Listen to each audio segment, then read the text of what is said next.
to go to the east and explore ancient China. And we're going to do that in the second millennium BCE, where we see some of the first great dynasties of ancient China emerging. So if we go to roughly the 16th century BCE, so that would be about 3,600 years ago, we have the emergence of the Shang dynasty. And what's significant about the Shang dynasty is it's the first dynasty where we have significant archaeological evidence of its existence. We have a lot of evidence in this area where, and you see highlighted in red, where the Shang dynasty existed, with its capital at Yin, near the modern day city of Anyang.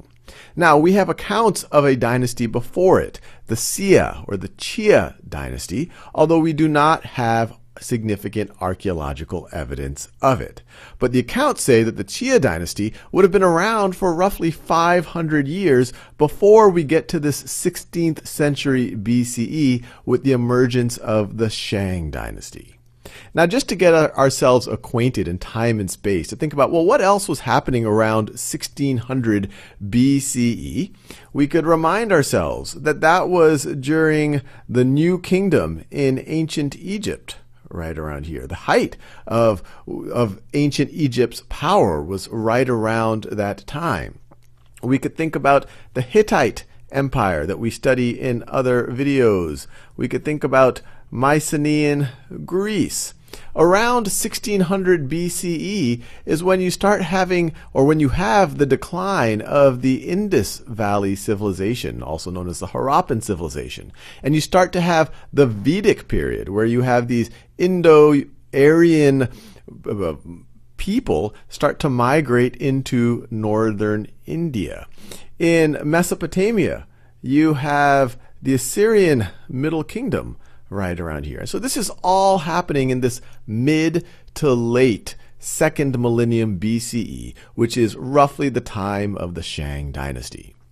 Now, the Shang dynasty was known for many things. It was a Bronze Age culture, and you can see depicted here many examples of that. And this is pretty impressive work with bronze. This is a bronze battle axe right over here. You could imagine a handle for this axe, something like this. This is not something that you would want to deal with in a battle. And you can see these other very significant, large bronze crafts, handiwork that the Shang dynasty was able to produce. Now, what the Shang dynasty is also well known for is their writing.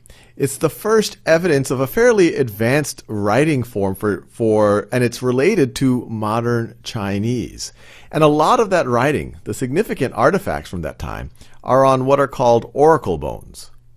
That's an oracle bone right over here. This is actually the scapula, the shoulder blade of an ox. And what they would do is they would write questions in this oracle bone script on top of that scapula of an ox. And then they would heat it up in a flame or some type of source of heat until it cracks. And then they would interpret the cracks to see what was the answer to their actual questions. And you can actually see how this oracle bone script is related to modern Chinese script. So this is Shang written in oracle bone script, and you can see how it evolved over time to the modern day Chinese script. Even though if you go straight from that to that, they look reasonably different. But when you look at the evolution, you can see that they have a lot of commonality. You also see it in words right over here, shows the evolution of the word tiger. And once again, this is the oracle bone script, and you can see it looks right here like a picture of a tiger, but then it evolved over time to the modern form right over here. Now, this Shang civilization, it's no coincidence that first the Xia and then the Shang, that they develop over here in the Yellow River and the Yangtze River valleys. We've talked about it, the ancient Egyptians, the Mesopotamians, all of the Indus Valley civilization. They all started where agriculture first emerged, which tend to be in these river valley civilizations. Now, the Shang in particular, Not only were they known for their bronze work, they were known for their large cities. They were known for their complex social structures. They were known, especially near the end of the Shang period, for having chariots. And some people think that because they had chariots, there might have been contact with folks further west. Now, the Shang dynasty, I said how the Xia dynasty lasted for over 500 years, and the Shang dynasty also lasts for on the order of 500 years, which is a very, very, very, very long time. But as we get to the middle of the 11th century BCE, it would reach its end. The last king of the Shang dynasty is this gentleman right over here. This would be Di Xin, or Di Xin, and the accounts have him initially in his rule as being a very capable ruler, but later in his rule, he seems to get more corrupt, becomes less competent of a ruler. His favorite consort, Da Ji, right over here, she's a bit of a not so popular figure in Chinese history. A lot of people think that she helped, or they blame her for corrupting Di Xin. And so he eventually faces his end in the Battle of Mu Yi against King Wu of Zhou, or Zhou is actually the correct pronunciation. King Wu of Zhou. And King Wu of Zhou is able to defeat Di Xin at the Battle of Mu Yi. And that is the end of the Shang dynasty. And it begins the Zhou dynasty, which will go on for another 800 years. It's pretty impressive how continuous these dynasties actually are. And after that battle, Di Xin goes off and commits suicide. And this right over here is a depiction of King Wu of Zhou, who starts the Zhou dynasty.